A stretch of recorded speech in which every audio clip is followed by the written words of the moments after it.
The WWE thrives on shock, and Clash in Paris delivered one of the most dramatic sequences in recent memory. Roman Reigns, the tribal chief and face of an era, walked into the Accor Arena expecting another dominant night, and walked out strapped to a stretcher after a post-match ambush that left fans worldwide stunned. While Bronson Reed and Bron Breakker celebrated their assault, the moment became bigger than them. Because backstage, Jacob Fatu was watching. And what he did next transformed a shocking defeat into the beginning of a story that could reshape the entire WWE landscape. This wasn't just retaliation. It was a declaration of loyalty, family, and the kind of justice only the Bloodline could deliver. Roman Reigns, from victory to vulnerability. The night in Paris began with the kind of anticipation that makes wrestling timeless, the mix of spectacle and unpredictability that has defined WWE for decades. Roman Reigns, the tribal chief, entered the arena draped in aura and legacy, carrying with him the weight of 1,300 days as the most dominant champion of the modern era. His opponent, Bronson Reed, was not just another challenger, but a man whose rise had been fueled by defiance, raw power, and a hunger to shatter reputations. From the moment the bell rang, the match unfolded like a modern classic. Reigns weathering Reed's size and ferocity while finding his rhythm in the kind of comeback that fans have come to expect from him. Every Superman punch, every spear attempt, every counter drew gasps from the 20,000 inside Paris La Défense arena.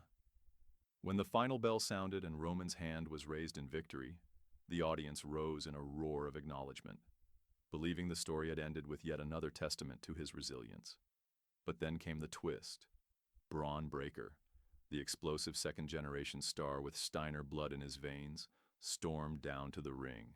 In a shocking turn, he aligned himself with Reed, and together the two unleashed a post-match assault that flipped the entire narrative on its head. The cheers turned to silence, then to jeers, as the tribal chief, once again victorious, was left writhing in pain at the hands of two men hungry to make their names by breaking his legacy. The stretcher scene that shook WWE. For fans who have followed Roman Reigns' journey from his Shield days to his Bloodline dominance, the sight of him strapped to a stretcher was more than unsettling. It was unthinkable. Reigns has built his reputation on surviving battles with Brock Lesnar, John Cena, Cody Rhodes, and countless others, always walking away battered but unbowed. Paris changed that image in one moment. As medics secured his body, carefully lifting him out of the ring, the cameras captured a snapshot that will live in WWE history. The tribal chief's face twisted in pain, his ribs clutched, his empire suddenly looking fragile. Bronson Reed and Bron Breakker, standing tall in the ring, mocked his condition, laughing and gesturing to the stunned French crowd.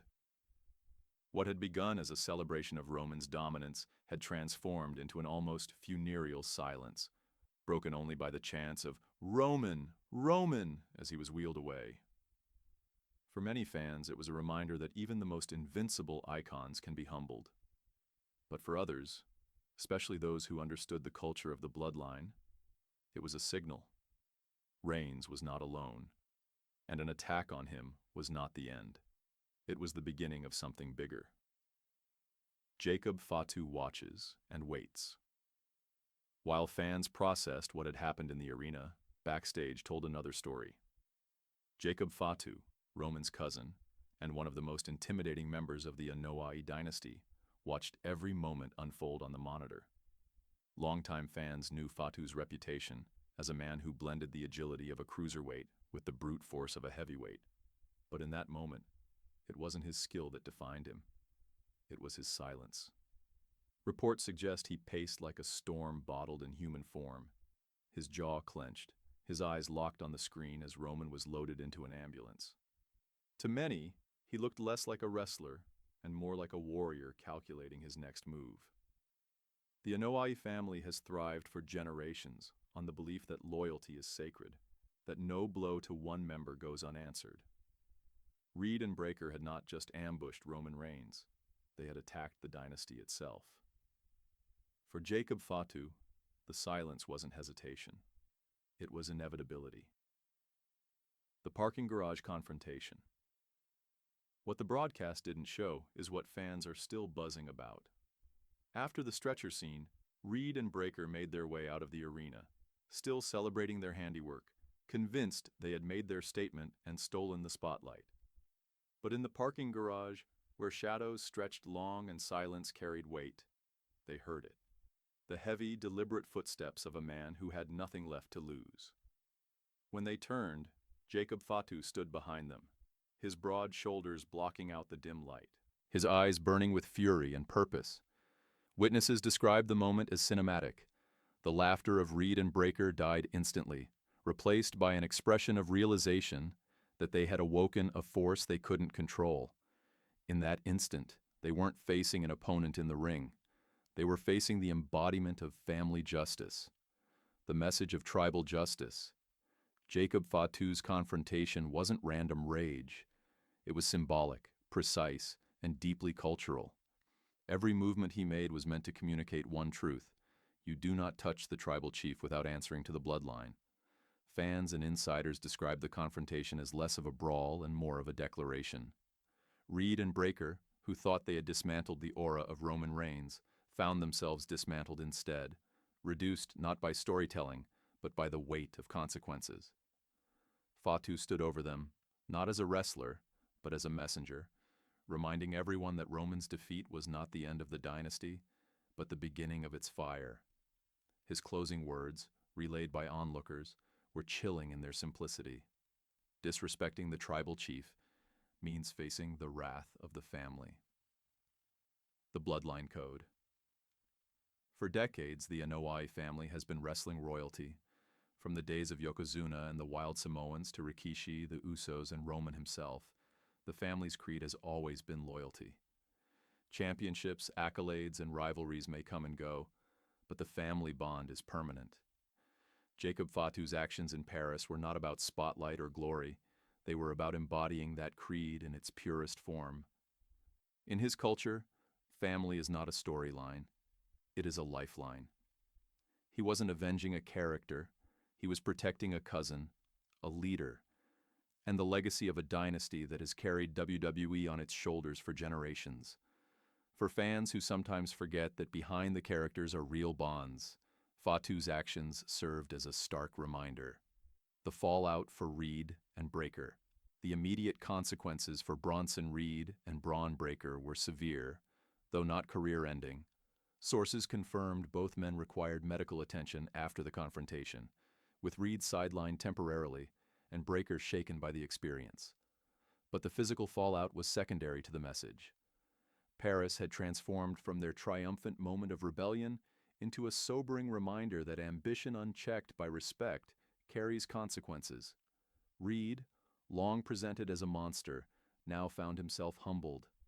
Breaker, touted as the future of WWE, learned that being the future means nothing if you disrespect the foundation on which the present stands. The two men had written themselves into the story of Roman Reigns, but Jacob Fatu had turned the page into a chapter they hadn't expected. WWE management caught in the middle. While fans debated the events passionately, WWE management found themselves in a dilemma. On one hand, Adam Pearce and Triple H were tasked with maintaining order, ensuring that what happened in Paris didn't spiral into unchecked chaos. On the other, they couldn't ignore the undeniable electricity that Fatu's actions had generated. Some executives whispered concerns about precedent. If wrestlers began taking matters into their own hands outside sanctioned matches, where would it end? Others saw the confrontation as a spark that reignited the hottest storyline in the company, one that could carry WWE through WrestleMania season and beyond. In an industry where controversy equals cash, Jacob Fatu had just delivered the company's most compelling talking point of the year. Social media divided. The wrestling world thrives on conversation, and Paris exploded online. Within minutes, hashtag Tribal Justice trended worldwide, splitting fans into passionate camps. One group hailed Fatu as a hero, the embodiment of family loyalty, standing tall when his cousin could not. The other warned that his actions blurred dangerous lines, setting a tone of vigilante chaos that could destabilize the product. But regardless of which side fans took, one truth united them. Everyone was talking. In WWE, silence is death, and Jacob Fatu had made sure the conversation belonged to the Bloodline. Seth Rollins and the Vision Factor. Amidst the chaos, Seth Rollins and his Vision faction quietly sharpened their knives. With Roman Reigns sidelined, Reed and Breakker wounded, and the locker room divided, Rollins found himself in prime position to dictate the future. Known for his ability to thrive in disorder, Rollins reportedly saw Fatu's retaliation not as a setback, but as an opening. If the Bloodline wanted to play the game of family loyalty, the Vision was ready to answer with cunning, manipulation, and sheer opportunism. Paul Heyman, the ever-calculating architect, remained conspicuously silent in public, but insiders suggested he was thrilled by the storm. To Rollins and Heyman, Paris wasn't the end of a chapter. It was the prologue of a war. Roman's recovery and the bigger picture. While the WWE Universe dissected every angle of Paris, one question loomed larger than all. When will Roman return? Doctors confirmed he would recover in time for WrestleMania, but the intrigue wasn't about timing. It was about transformation. Would Reigns come back more ruthless than ever, determined to crush those who betrayed him? Or would his time of vulnerability reshape him into a leader who values unity and compassion above dominance? For years, Roman has balanced the weight of family loyalty with the need for absolute control. Paris may have shifted that balance forever, opening the door for fresh rivalries, unexpected alliances, and the most emotionally charged comeback in WWE history. The possibility of family expansion. Jacob Fatu's emergence in Paris has fueled speculation about the Bloodline's future. Could this be the moment when the dynasty expands, reuniting the Usos, empowering Solo Sikoa, and presenting the WWE Universe with a full-scale Samoan resurgence? Could Roman, Jay, and Jacob stand shoulder to shoulder as the new axis of dominance? Wrestling has always thrived on factions, but the Bloodline has transcended that idea into something cultural, something generational. Paris may prove to be the moment when the Bloodline evolves from a storyline faction into a family empire.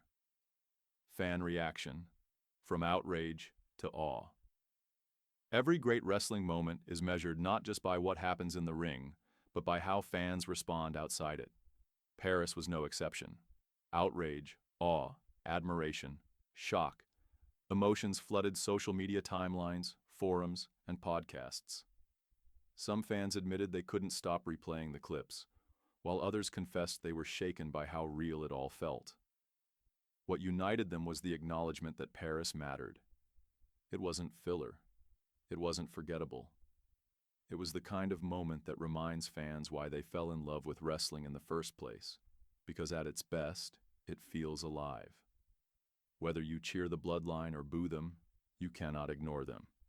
And that is the ultimate victory. Jacob Fatu. From enforcer to legend. For Jacob Fatu, Paris was more than vengeance. It was his arrival on the global stage. Hardcore fans had long praised his athleticism, his intensity, and his presence.